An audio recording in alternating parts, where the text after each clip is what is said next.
मित्रों नमस्कार। Parameter of law के इस चैनल में मैं आपका मित्र रिटायर्ड जज अशोक शर्मा आपका हार्दिक अभिनंदन करता हूं। आज मैं यूनिफॉर्म सिविल कोड के संबंध में बताने जा रहा हूं, जो हाल ही में लागू हुआ है। और ये उत्तराखंड देश का ऐसा पहला राज्य है जहां यूसीसी लागू किया गया है।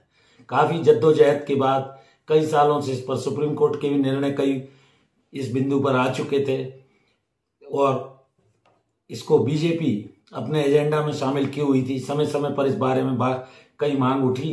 अभी हाल ही में उत्तराखंड देश का ऐसा पहला राज्य है जहां यूसीसी फरवरी में लागू किया गया है और अब जल्दी ही केंद्र सरकार भी इसे लागू करेगी। कौन कौन सी ऐसी बातें हैं जो यूसीसी लागू होने से आएंगी, इसके बारे में आप डिटेल में जानिए। वीडियो महत्वपूर्ण है, शुरू से अंत तक देखिए, वीडियो को एस्केप ना करें। तो वर्ष 1962 से चर्चा में आया हिंदू मैरिज एक्ट और हिंदू सक्सेशन एक्ट वापस लेने की बीजेपी ने बात की थी।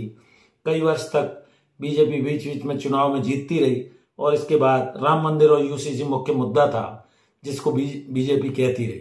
अब वो स्थिति आ गई कि उत्तराखंड में ये यूसीसी लागू कर दिया गया, राम मंदिर भी निर्माण हो चुका है।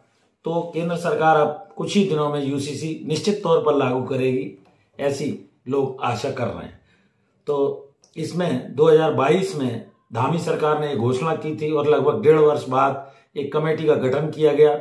उस कमेटी की रिपोर्ट आने के बाद और लोगों से भी सुझाव लिए गए और अब वर्तमान में उत्तराखंड में यूसीसी को लागू किया गया और देश का ये पहला राज्य बन गया है।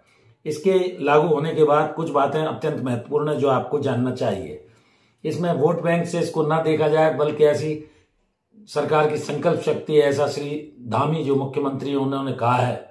विवाह के बाद एक समान आयु के किसी भी धर्म के लोग हों, 21 वर्ष लड़के की आयु होगी, 18 वर्ष उसमें लड़की की आयु होगी। दूसरा, इसके अंदर बहु विवाह और बाल विवाह को प्रतिषेध कर दिया गया है, रोक दिया गया है।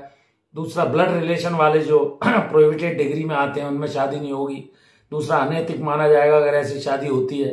दूसरे, इस संहिता के अधीन विवाह विच्छेद जो भी है वो रजिस्टर्ड होंगे और इसमें अगर इसका कोई उल्लंघन करता है 3 माह 25,000 रुपये तथा 6 माह दंड और 50,000 रुपये तक का फाइन किया गया है। विवाह का रजिस्ट्रेशन अनिवार्य है। विवाह विच्छेद के संबंध में अगर कोई ब्रीच करता है, जैसा मैंने बताया, तो 6 माह का दंड 50,000 रुपये तक का फाइन है।